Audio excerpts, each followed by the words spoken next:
तुलसी गौड़ा कभी स्कूल नहीं गई, लेकिन पर्यावरण के प्रति उनकी समझ ऐसी है कि हर कोई हैरान रह जाता है। उन्हें पेड़ पौधों और जड़ी बूटी का ऐसा ज्ञान है कि उन्हें इंसाइक्लोपीडिया या फिर ऑफ फॉरेस्ट कहा जाता है। तुलसी गौड़ा पिछले 6 दशकों से पर्यावरण संरक्षण के काम में लगी हुई हैं। ऐसे में केंद्र सरकार ने तुलसी गौड़ा को पद्मश्री अवार्ड देकर सम्मानित किया।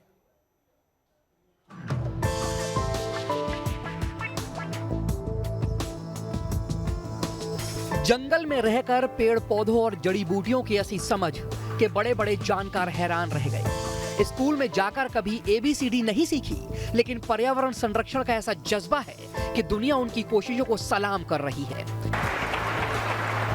राष्ट्रपति भवन में नंगे पैर चलकर पद्मश्री पुरस्कार लेने वाली ये हैं तुलसी गौड़ा। कर्नाटक के उत्तर कन्नड़ जिले के होनाली गांव से इसी जंगल में तुलसी गौड़ा का जन्म हुआ। यहीं उनका बचपन बीता और यहीं पर उनके पेड़ पौधों से दोस्ती की कहानी शुरू हुई।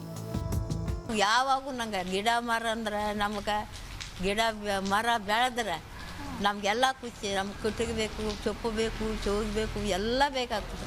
ಮರ ಇದ್ದರೆ ತಂಪಾಗ್ತಿದ್ವು, ನೆಳ್ಳಾಗ್ತಿದ್ವು, ಗಾಳಿ ಆಗ್ತಿದ್ವು, ಎಲ್ಲ ಆಗ್ತಿದ್ವು. ಅದು ಖುಷಿಯೇ.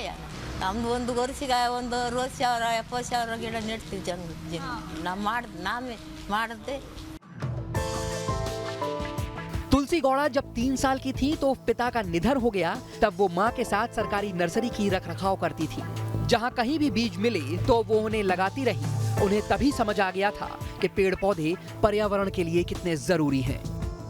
ಗಿಡ ನಾನು ವರ್ಷಕ್ಕೂ ಮಾಡ್ತೀವಿ. ಗಿಡವ ಕಾಡಿನಲ್ಲಿ ನೆಡ್ತಿರು, ಭಾಳ ಖುಷಿ ಆಗ್ತಿದ್ದು. ನಾನು ಅಟ್ಲು ಇದು ನೀಲಗಿರಿ ಆಕೆ 7 ಗಿಡ ಮಾಡೋದಿಲ್ಲ, ಮುಂಚೆ ಮಾಡಿಕ್ಕ, ಈಗ ಮಾಡೋದಿಲ್ಲ ಅದು। तुलसी गौड़ा के घर में इंसानों से ज्यादा पेड़ पौधे दिखाई देते हैं। वो पिछले 6 दशकों से पर्यावरण के संरक्षण का काम कर रही हैं। उन्होंने अब तक 30,000 से ज्यादा पौधे लगाए हैं और अभी भी वो वन विभाग की नर्सरी की देखभाल करती हैं। ಮ್ಯಾಮ್ ಡೈಲಿ ಬೆಳಿಗ್ಗೆ ಬೆಟ್ಟಕ್ಕೆ ಹೋಗಿ, ಇವಾಗ ಹೋಗಲ್ಲ, ಸೊ ಮೊದಲು ಸ್ಟಾರ್ಟಿಂಗಲ್ಲೇ ಹೋಗಿ ಬೆಳಿಗ್ಗೆ ಹೋಗಿ ಮಧ್ಯಾಹ್ನ ಊಟ ಎಲ್ಲ ತಗೊಂಡು ಬಂದು ಊಟನ ತಗೊಂಡು ಹೋಗ್ತಿದ್ರು. ಸೊ ಅಲ್ಲಿ ಬೆಟ್ಟದಲ್ಲಿ ಬೀಜ ಎಲ್ಲ ಬಿದ್ದಿದ್ದನ್ನು ಎತ್ಕೊಂಡು ಬಂದು पेड़ पौधों को वो इतना पहचानती हैं कि दूर से बता सकती हैं कि ये कौन सा पेड़ या पौधा है, इसकी खुशबू क्या है और इसकी उम्र क्या है। इसलिए उन्हें इंसाइक्लोपीडिया ऑफ फॉरेस्ट भी कहा जाता है। न पैरों में चप्पल और न ही स्कूल में पढ़ाई, लेकिन तुलसी गौड़ा ने हिम्मत नहीं हारी और पेड़ पौधों से ऐसी दोस्ती की जो अब पूरी दुनिया के लिए एक मिसाल बन चुकी है। वीडियो जर्नलिस्ट मोनीश के साथ असर मुश्ताक, न्यूज़ नेशन, बेंगलुरु। आपको याद होगा, पद्मश्री सम्मान लेने के बाद जिस शख्सियत ने दोनों हाथ उठाकर राष्ट्रपति रामनाथ कोविंद को आशीर्वाद दिया था, वो हैं ओडिशा के नंदा सर, जो 70 साल के से बच्चों और बुजुर्गों को शिक्षित करने का काम कर रहे हैं।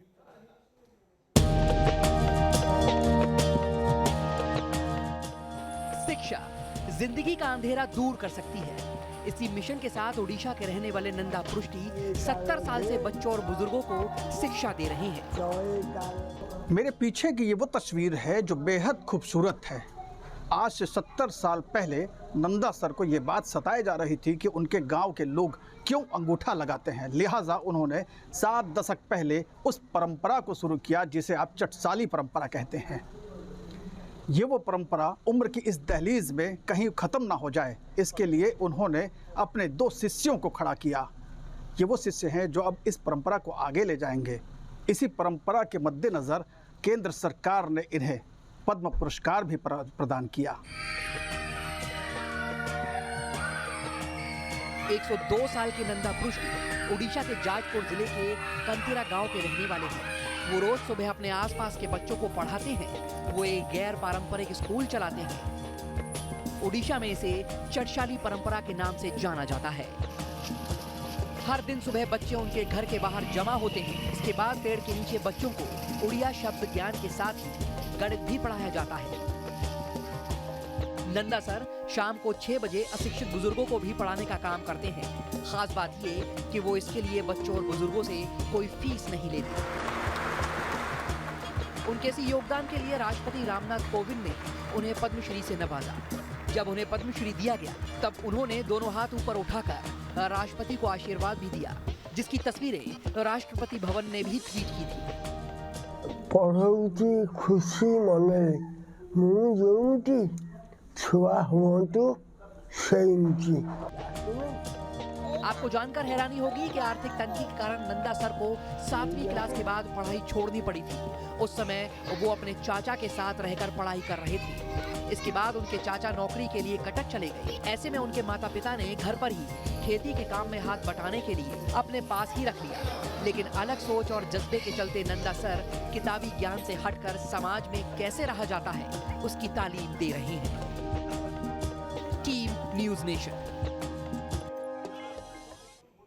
बात ऐसी शख्सियत की जिसे लावारिस लाशों का मसीहा कहा जाता है।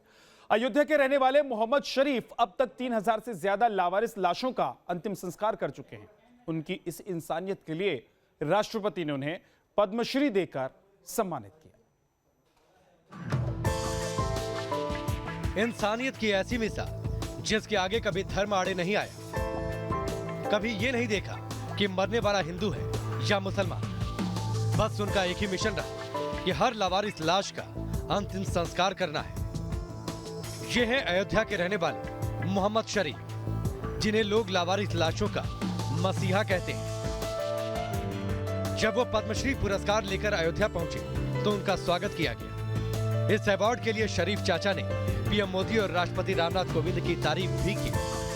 वहाँ हमारे बहुत सब इज्जत किया, मोहब्बत किया और खुश हुए कि ऐसा काम करते हुए हमने आज तक कोई परवाह नहीं की। पिछले 28 साल से अयोध्या में मोहम्मद शरीफ लावारिस लाशों का अंतिम संस्कार कर रहे हैं। शरीफ चाचा के इस मिशन की शुरुआत तब हुई जब 28 साल पहले 1993 में सुल्तानपुर में उनके बेटे की मौत हो गई और किसी ने उसका अंतिम संस्कार नहीं किया। इसी के बाद उन्होंने ठान लिया कि अब कोई भी लाश लावारिस नहीं रहेगी।